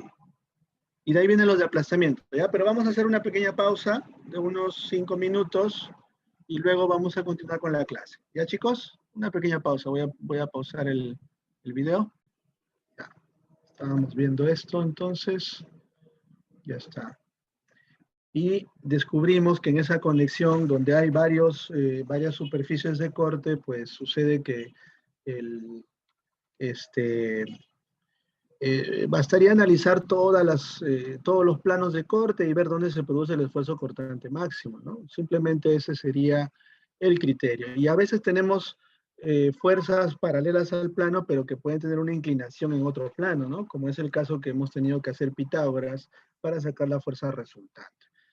Bien, hasta ahí hemos resuelto el análisis de la estructura a nivel de esfuerzo normal, en tracción y compresión, en los extremos, en las zonas de tracción, porque hay área reducida, en los pines o pernos, en conexión simple y conexión doble, ¿no? Y conexión múltiple, que es este perno en C. Y nos faltaría mirar qué pasa en las superficies de contacto entre los pernos y los demás elementos, porque los pernos están apretando o aplastando diversas partes del conjunto. Esos esfuerzos nosotros le llamamos esfuerzos, digamos, de aplastamiento, ¿cierto? Entonces, vamos a ver dónde es susceptible ese cálculo. Vamos a tomar como ejemplo la barra AB. Aquí estaba, miren. Si yo recuerdo cómo era la barra AB, resulta que el perno, ya pensemos, cuando digo aplastamiento tenemos que pensar en el perno, que él está haciendo al resto de elementos alrededor de él. Entonces recuerden que el perno está pues aplastando, ¿no? Una superficie curva, como vemos por aquí, esta superficie, que corresponde a la zona donde se ha hecho el hueco en el elemento de viga AB, ¿no? Esa superficie es curva, pero para hacerlo simple, lo que hago es considerar una proyección rectangular. Ahí está, miren, la fuerza de aplastamiento del pin A sobre la barra B es de 40, porque siempre la fuerza axial fue de 40 en compresión. Así que el área equivalente que resiste el aplastamiento corresponde, pues, a una dimensión rectangular que viene a ser este espesor, ¿no? Que ya hemos visto que es, digamos, de 30 milímetros, multiplicado por este ancho, que viene a ser el diámetro del perno. ¿Cuánto es este ancho? 25 milímetros. Efectivamente, siempre participa el diámetro del perno y el espesor de la plancha. Entonces, el esfuerzo de aplastamiento promedio, también se puede decir, serían esos 40 kilonewtons entre esa área rectangular, que sería de 30 por 25, hablamos de 53,3 megapascales. ¿Ya? El braquete tiene dos brazos, entonces se supone que eso es lo que el perno le hace al elemento de la viga AB, es la fuerza de aplastamiento del pin A sobre la barra B. Entonces también el perno está aplastando al braquete. ¿Cuál es el braquete? Es este de acá, pues el que se abre en dos brazos, ¿ya? Eso es lo que llamamos el braquete de apoyo. Entonces el área que resiste el aplastamiento del pin sobre el braquete, ¿ya? Tiene un espesor que en este caso me parece que es de 25. A ver, sí, este braquete tiene 25 milímetros hacia cada lado, ¿no? A ver, este era 30 milímetros y esto es 25 milímetros, ¿ya? Entonces, ese es el espesor del braquete y siempre multiplicado por el diámetro del perno, ¿no? Entonces, la superficie de contacto es 2 por 25, que es 50, y esos 50 milímetros por el diámetro del perno, que es de 25. Todo eso configura la proyección rectangular equivalente, que es el área de aplastamiento. Siempre los 40 kilonewtons dividido entre toda esa área vendría a darme un esfuerzo de aplastamiento promedio, ¿no? Entonces, en el aplastamiento que hay tanto en la barra B como en estos dos segmentos del braquete, veo que el máximo valor es de 53,3 y el otro es de 32 megapascales. Y con esto ya tendríamos prácticamente todo, ¿no? Bueno, lo mismo habría que hacer en términos de aplastamiento sobre los otros pines, ¿no? El pin en B, el pin en C, pero ya es algo que ustedes pueden hacer. Ya estoy mostrándoles un ejemplo de cada detalle. Bien, entonces la estructura sería segura, ¿ya? En este caso, si en todas las secciones el esfuerzo actuante es menor o igual que el esfuerzo admisible, ¿no? Si el sigma es menor o igual que el sigma admisible para todos los propósitos, pero tendría que ser para todos los detalles, ¿no? Tendríamos una estructura segura. Entonces aquí está el resumen. Hemos recordado que en la barra BC, en la parte central, tenemos más 159 megapascales. En los extremos, 167 megapascales porque había una reducción de área. En el pin en C, por corte simple, el tau sub C es de 102 megapascales. Luego, si nos vamos a la conexión en A, primero en la barra AB, ¿no? Teníamos un esfuerzo, digamos, en compresión de menos 26,7 megapascales, ¿ya? Y el tau en la conexión en A, 40,7, en la conexión en C o en B, que en realidad terminó siendo en G, 50,9 megapascales, ¿no? Y el aplastamiento que hemos chequeado, digamos, en cada uno de estos extremos, ¿no? Entonces el aplastamiento en A nos salió 53,3 y el otro aplastamiento nos salió 32 megapascales, ¿de acuerdo? Acá me está haciendo una pregunta Gabriel Morales. Profesor, ¿el pin sufre tanto esfuerzo cortante como de aplastamiento? Exacto, ¿sí? ¿Ya? Pero lo que estamos nosotros chequeando es el aplastamiento que produce el pin sobre el resto de elementos, ¿ya? Eso es una condición que a veces puede generar falla en las, ya sea en la barra o en los apoyos, ¿ya?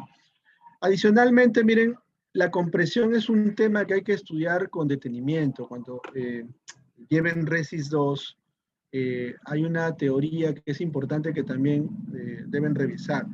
Ustedes habrán notado que cuando una regla, usen la regla esta que usan para hacer trazos rectos, si ustedes le aplican una carga en compresión, sufre una deflexión súbita, ¿no? Que genere inestabilidad. Ese problema se conoce como pandeo, ¿ya? Y ese pandeo es una teoría o digamos un problema asociado a flexión que van a estudiar posteriormente en Resis 2, ¿ya? Entonces, no solamente hay que chequear los esfuerzos, también hay que chequear la condición de pandeo. Lo dejo ahí bien claro porque no solo con estos números revisamos la seguridad de la estructura, también hay que llevarlo conjuntamente con el pandeo. Bien, entonces, si ahora decimos que los valores típicos de esfuerzos admisibles para este material, que lógicamente se ve como acero, ¿no? Todas las barras están aquí hechas de acero, los puedo listar por aquí, miren, los esfuerzos admisibles del acero en tracción son de 175 megapascales, los de aplastamiento son 375 y los esfuerzos cortantes son del orden de 100 megapascales. Entonces quiero que me digan ustedes si la estructura es segura. ¿Qué me pueden decir?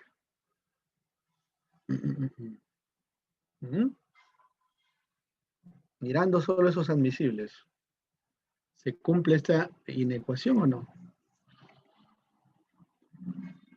Claro que sí, ¿no?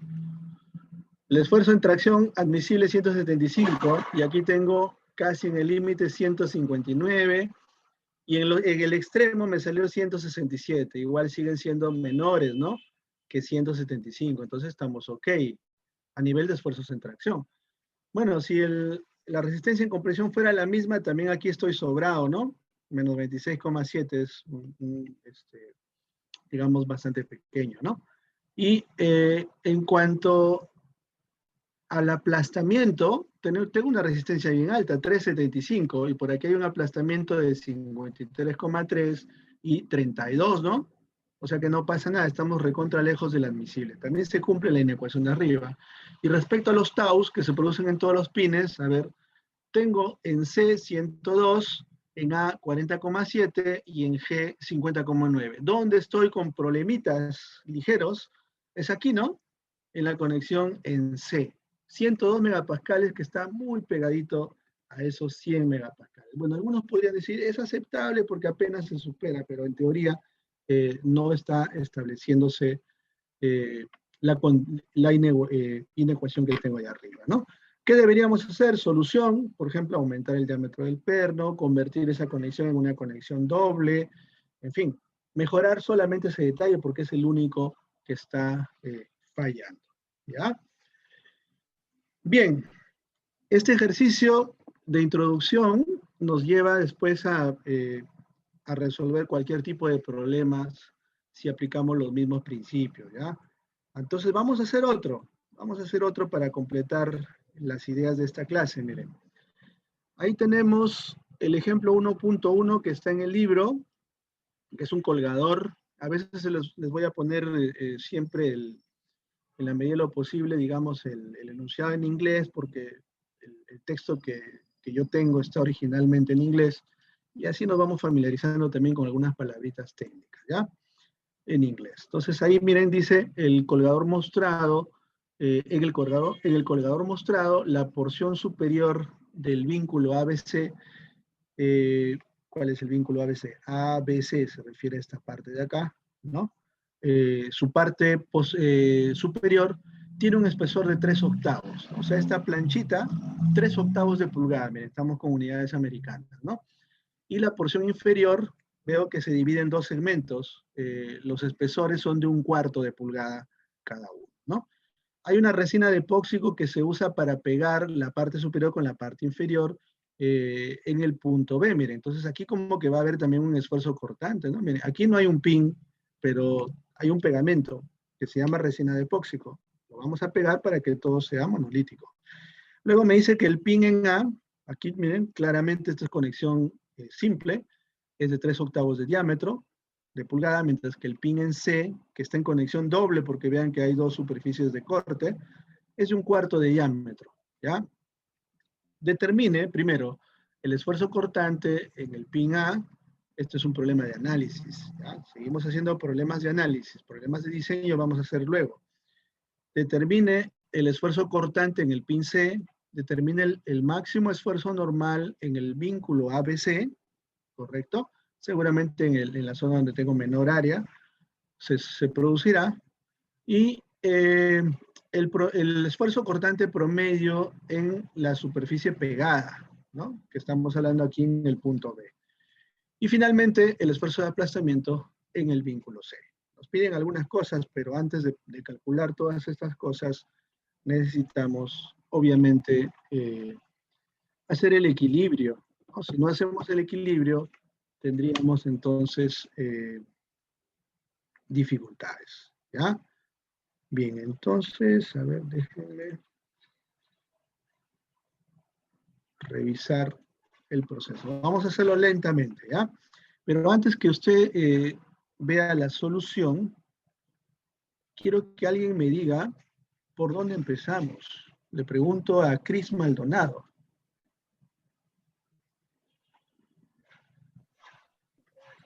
Ahí estás, Cris. Ya estabas, Cris. Ahí estás. Adelante.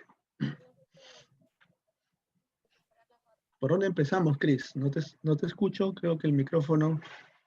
¿Me escucha? Activarlo. Ahora sí. Ah, ya, por separar las barras y hacer DCL. Hacer DCL para encontrar... ¿Qué cosa?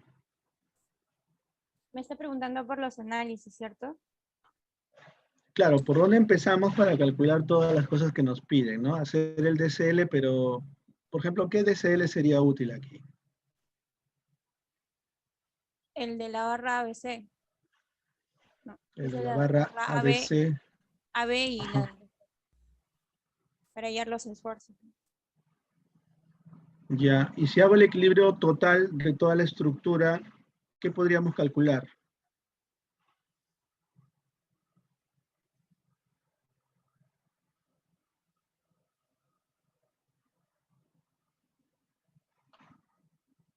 ¿Hola?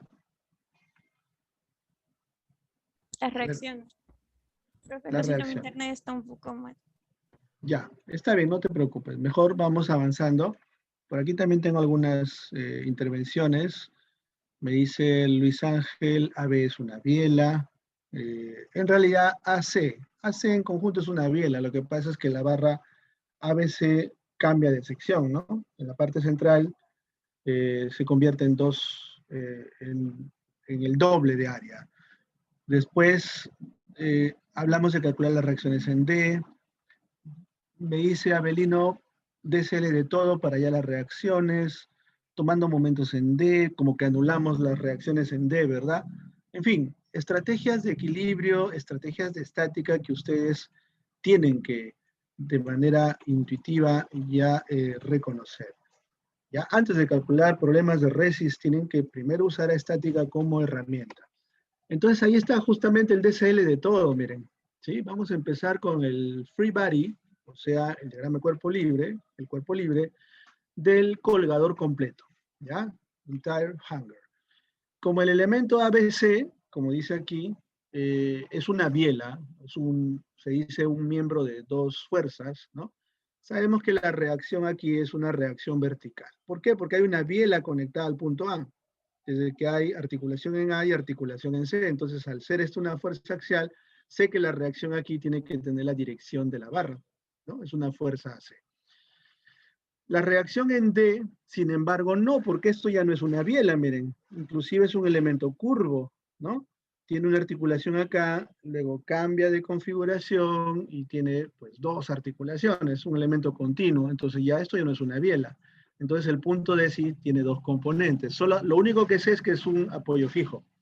Al ser un apoyo fijo hay componente en X y componente en Y. ¿Ya? Así que por aquí sí tenía que había digamos, una fuerza externa de 500 libras. Entonces ya tengo la fuerza conocida en E. Y al hacer el DCL completo, yo creo que la ecuación más estratégica con la intención de saber cuál es la fuerza axial en la barra AC, pues sería tomando momentos en D, ¿no? Tal como uno de sus compañeros lo había indicado.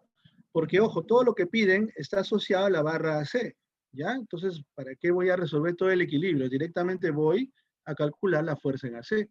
Miren lo que piden. El esfuerzo cortante en el perno en A, el esfuerzo cortante del perno en C, el máximo esfuerzo normal del elemento ABC, todo está asociado a esa zona. Así que nos concentramos ahí. Bien, si tomo momentos con respecto al punto D, obviamente se anulan estas dos reacciones, y puedo decir que los momentos que giran en sentido antihorario son positivos, entonces voy a tener 500 por 15, que tiene signo positivo, ahí está, 500 libras por 15 pulgadas, menos la fuerza AC por 10, ¿verdad? Esto con signo negativo porque gira en sentido horario. La única incógnita es la fuerza en AC, de la cual despejamos de esta ecuación. A ver, por favor, verifiquen. Debería salir 750 libras, ¿ya? Fuerza en AC, 750 libras, que está, pues, en este caso en tracción o tensión. ¿Por qué? Porque he asumido que la fuerza es hacia arriba. No se olviden la convención de signos para bielas o elementos de dos fuerzas, ¿no? Cuando nosotros decimos tracción, significa que hay fuerzas externas que jalan así, pero las fuerzas internas tienen esta dirección para que cada nudo esté en equilibrio, ¿verdad? Entonces yo lo que estoy representando aquí sobre la barra AC es una fuerza externa, que es de la reacción, y esta fuerza implica que la barra está en tracción, ¿ya? Y la convención para compresión de cargas externas es así, y de cargas internas tendría que ser de esta manera, también pensando en el equilibrio de los dos nudos, ¿no? Entonces, claramente esta barra está sometida a tracción, porque esta reacción corresponde a una fuerza externa para la barra. Por eso es que decimos 750 libras en tracción. Bien, Vamos con lo primero que nos piden para el pin en A, ¿ya? Este perno en A, desde el punto de vista del análisis, ¿qué tipo de conexión es? A ver, ¿quién me puede decir? Sin necesidad de hacer tanto diagrama de cuerpo libre. Miren aquí cómo es la conexión en el punto A. Escríbanlo, a ver si todos coinciden. Un plano de corte, me dice Abelino. Muy bien. Simple, ¿no? Eso está muy básico, ¿no? Y el punto o la conexión en C, ¿qué tipo será? Doble, ¿no? Me dice Diego Cubas y todos los demás. Porque veo claramente dos planos de corte, ¿ya? Entonces ahí sabemos que es la misma fuerza axial, pero es conexión doble. Ya, vamos a empezar entonces con el esfuerzo cortante en el pin en A. Ahí está, si quieren hacemos el diagrama de cuerpo libre de esta zona y le hago un corte por ahí. Ahí está la fuerza axial, que es la fuerza AC, que ya lo encontré, ¿no? La fuerza AC me salió de 750 libras, ¿ya? Entonces, ahí está, si quieren hagan el diagrama de cuerpo libre del perno, siempre es necesario, sobre todo cuando empezamos a entender cómo actúa el esfuerzo cortante, y van a notar pues que hay una superficie de corte que por equilibrio debería tener la misma fuerza de 750 libras. El diámetro del perno es de 3/8 de pulgada, así que ya puedo hacer mi cálculo, ¿no? El esfuerzo cortante en el perno en A, debido a que el diámetro del pin es de 3/8 de pulgada, es en corte simple, así que escribimos tau sub A, fuerza en la barra AC, dividido entre el área.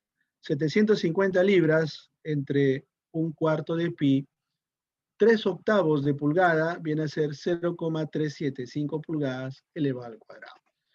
Al hacer este cálculo, me va a quedar que tau sub A, ¿ya? Es 6.790 libras por pulgada al cuadrado. ¿Ya? Entonces, ¿qué cosa es una libra por pulgada al cuadrado? Es lo que llamamos un PSI.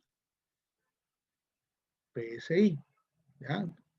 Entonces es una unidad de esfuerzo que se utiliza en el sistema americano, ¿ya? En el sistema estadounidense, donde se utilizan libras, pulgadas, como unidades para fuerza y longitud respectivamente, ¿ya? ¿Qué cosa es un KSI? Obviamente van a ser 1000 PSI, ¿no? 10 al cubo PSI, o sea, 10 al cubo libras por pulgada cuadrada. Entonces acá tendríamos 6,79 KSI, ¿ya? Entonces el tau en el perno en A, o el pin en A, es de 6.790 PSI. ¿Hasta ahí estamos de acuerdo, señores? ¿Sí? ¿Todo claro hasta ahí? Bien. Perfecto. Entonces ahora el esfuerzo cortante en el otro extremo, en el pin en C. La fuerza axial es la misma, porque recuerden que era una biela, un elemento de dos fuerzas. Así que si me concentro ahora en el perno en C, claramente hay dos planos de corte. Ahí está, miren, ¿no? Y en cada lado, en cada segmento, se aplica la mitad de la fuerza, ¿ya? Entonces, si quieren, hacemos el diagrama de cuerpo libre del perno, donde está actuando la misma fuerza de 750 libras, pero al tener dos planos de corte, la mitad se va para cada lado, 375 y 375. Ahora, este perno es distinto. El perno en A tenía 3/8 y el perno en C, digamos que es un poquito más grande, ¿no? Es 4/8, o sea, 1/4 de pulgada. Ahí está. El esfuerzo cortante en el pin C, debido a que está en corte doble, sería la mitad de esa fuerza axial, ¿no? Que es 375 libras, entre, digamos, pi por diámetro al cuadrado entre 4, ¿no? O sea, luego de hacer la operación, 7.640 PSI, quiere decir que el tau en C es como que 7,64 KSI, ¿ya? ¿Cuál es el perno que está sufriendo más? El anterior me salió 6,79 y este me ha salido 7,64. Entonces este pin está sufriendo un poco más, ¿no? debido, en este caso, de que el diámetro, pues, en este caso es un poquito mayor, ¿no? No, perdón, me equivoqué. 1/4 de pulgada es menos que 3/8 de pulgada. Esa es la razón por la que me está saliendo más esfuerzo, ¿ya? Entonces, sí, 3/8 es más, ¿no? Por eso es que el perno es el que tiene menos esfuerzo, a pesar que está en corte simple. Bien, entonces ya tengo el esfuerzo cortante en ambos pernos, ¿ya? Vamos a ver qué más nos piden en el ejercicio. El esfuerzo normal máximo en la barra ABC, ¿ya? Entonces recuerden que en la barra ABC, que lo tenemos, perdón, esto. Sí, ya está. La barra ABC, ¿está sometido a tracción o a compresión? A ver, ¿quién me dice? Ya lo hemos dicho. Escriban nada más. ¿Sí? Tracción. ¿Sí? Desde que hay tracción, como lo hemos hecho en el ejemplo de la clase, podríamos chequear la parte media y también podríamos chequear el extremo de la barra. ¿Alguien me dice por qué también el extremo de la barra?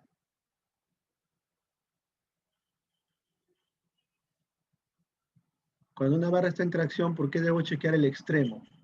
Para ver si hay de repente un esfuerzo mayor. ¿Qué cosa hay en el extremo de las barras sometidas a tracción? Ahí está respondiendo Franklin, porque el área transversal es menor. ¿Por qué es menor? Porque ahí hay un perno, hay un hueco. Entonces el área es reducida por ese hueco, ¿no? Entonces directamente me voy a esa situación, ¿ya? Yo ya sé que el esfuerzo normal máximo seguramente va a ser en esta zona, en este segmento, porque aquí tengo área menor, ¿no? Digamos en la parte media.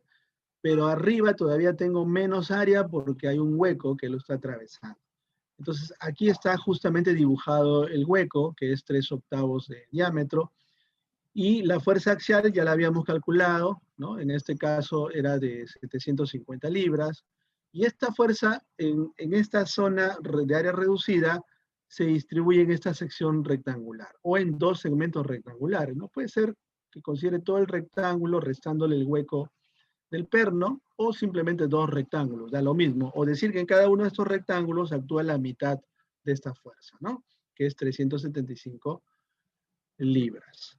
Entonces aquí vamos a decir que el esfuerzo normal máximo en el elemento ABC se encuentra en el área mínima, ¿no? Donde el área es la más pequeña. Y esto ocurre en la sección transversal en A, donde se ubica el orificio del perno de 3/8. Así que simplemente divido la fuerza de 750 libras en toda esta área, que podríamos considerarlo como el área de este rectángulo, ¿no? Que tiene un espesor que en este caso corresponde a ¿cuánto? Esto tiene 1,25 pulgadas, según lo que estoy viendo, ¿no? Porque es este ancho, ¿de acuerdo? Y la longitud, a ver, permítanme, estoy acotando mal, perdón, estoy acotando un poco. Ya, el 1,25 ya está aquí acotado, y el 3/8, que es el diámetro del perno, ya aparece por aquí, ¿no? Entonces, básicamente todo este rectángulo, ¿no? Que viene a ser 1,25, sería directamente por 3/8 si no hubiera el hueco, pero hay que restarle también toda esta parte central, ¿no? O sea, hay que restarle los 3/8 para que quede un rectángulo reducido. Toda esa área me sale 0,328 pulgadas al cuadrado. Y al dividir 750 entre eso, tengo 2.290 PSI, ¿no? O también puedo decir que el esfuerzo máximo es 2,29 KSI. Ya está. Ya estamos haciendo un análisis completo de la estructura.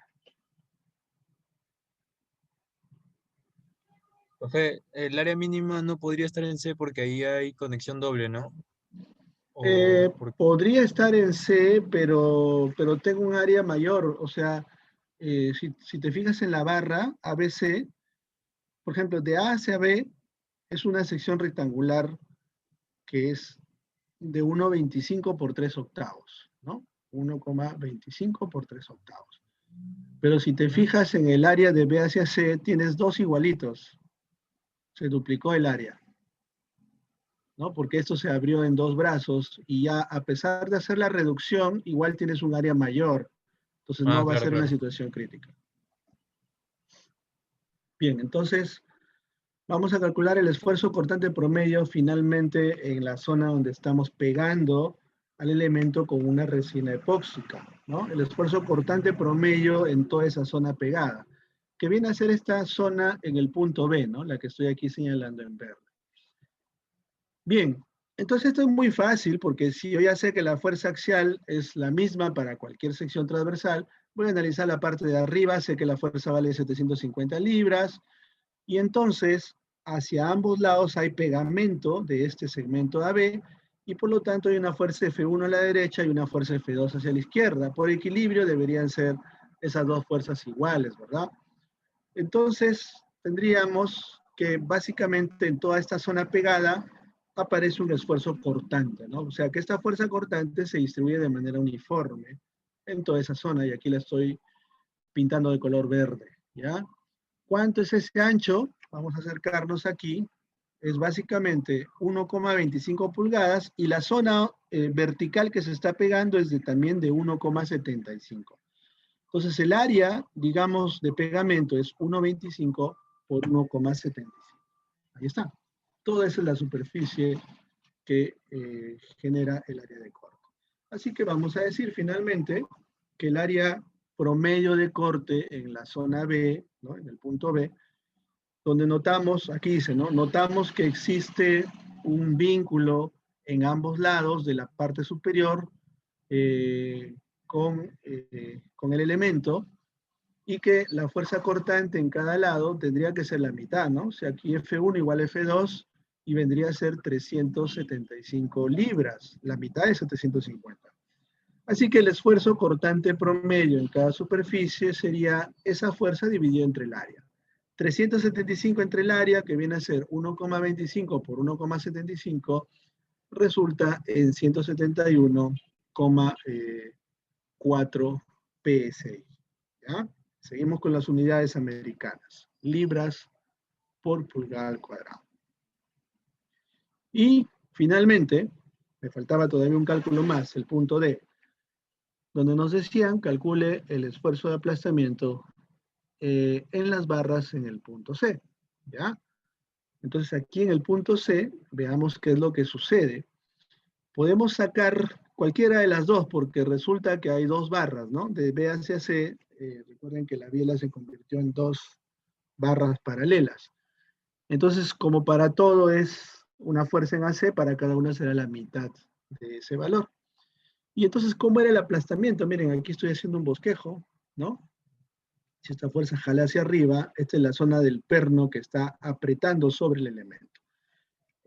Cuando yo digo que está apretando, significa que lo está aplastando. Y entonces en toda esta superficie curva, que es la mitad del perno más o menos, ¿no? Aparece una interacción en esta superficie que llamamos esfuerzo de aplastamiento, ¿ya? Que se convierte finalmente en un área rectangular. Y ahí está, miren, visto en 3D, ¿no? Entonces 375 nada más, porque estoy analizando la mitad, sería suficiente.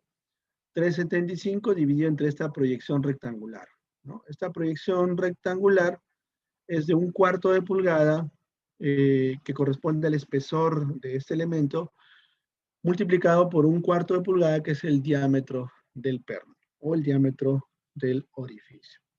Ya está. Hacemos ese cálculo. Ahí está. Esfuerzo de aplastamiento del elemento en C. Para cada porción del elemento, la fuerza es de 375 libras, y el área de aplastamiento nominal, que es un área rectangular, vendría a ser 1/4 por 1/4, 0,25 pulgadas por 0,25 pulgadas. Hablamos de 0,0625 pulgadas al cuadrado.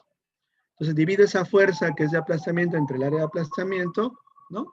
375 libras entre 0,0625 pulgadas al cuadrado, y el esfuerzo de aplastamiento me sale un número redondo, que en este caso es de 6 KSI o digamos 6000 PSI. ¿Ya? Y ahí tengo entonces la respuesta de todas las preguntas del problema, donde otra vez estoy haciendo una operación solamente de análisis. No sé si hasta aquí alguien tiene alguna pregunta. Vamos a revisar el chat. Acá me están preguntando, Gabriel, profesor, el esfuerzo normal mínimo en la barra ABC se da en la zona central donde está la unión. El mínimo se da donde el área es mayor, ¿no? Por la fórmula. Entonces, de hecho, se da en esta zona, por aquí, ¿no? Si hago un corte por acá, tengo la misma fuerza de 750, pero dividido entre dos áreas. O mejor dicho, en cada una de estas áreas tengo la mitad de la fuerza, ¿no? Es otra manera de verlo. Por ahí se está produciendo el esfuerzo normal mínimo. Dime, Rodrigo, adelante. Profe, si el PIN no tendría sección transversal circular, también para calcular el esfuerzo de aplastamiento se usa la proyección. Si es... Bueno, normalmente se usa de forma tradicional la sección circular porque ahí entendemos que la mitad de la superficie es la que está apretando al elemento, ¿no? Está aplastando al elemento. Entonces, es más fácil de comprender. Pero si tú pones una sección distinta, que no se usa por lo general, digamos un perno cuadrado, ¿no? No tendríamos muy claro cómo sería la superficie de aplastamiento. Quizás será solamente este lado, o de repente llegamos hasta la mitad por aquí, ¿no? Entonces, esa es la razón por la que se usa solamente pernos de sección circular. Porque ahí clarísimo tenemos que toda esta mitad corresponde al aplastamiento. No hay formas distintas para los pernos. Ok, profe. ¿Por ahí alguien más quería Profe, preguntar? Sí, adelante. una consulta. Si la barra ABC hubiera estado en compresión, ¿el esfuerzo normal máximo estaría en la mitad?